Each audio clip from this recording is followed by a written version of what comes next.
الذين في ليبيا آلاف لا تحصى إلى الآن، لا تحصى، آلاف كثيرة جدا، لأنها يعني مدينة كاملة نصفها تقريبا جرفه الطوفان والسيل.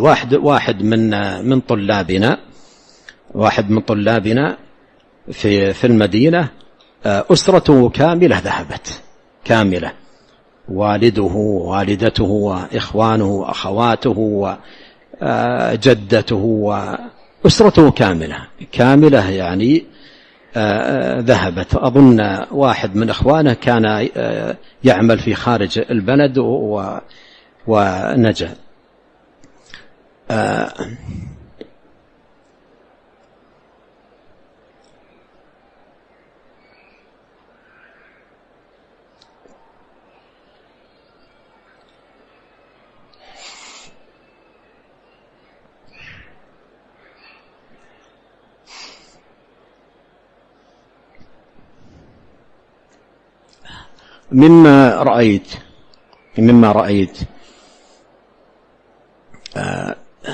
مما رأيت طفلة أجهضت والدتها في هذه الأحداث، ووجدوا هذه الطفلة بالطين وعليها في سرها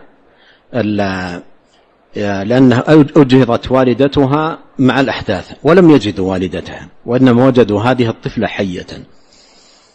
فمثل هذه الأمور يستحضرها المؤمن ويستحضر آلام إخوانه ومصابهم. أقل ما ينبغي وليس بقليل الدعاء شأنه عظيم جدا، شأنه عظيم.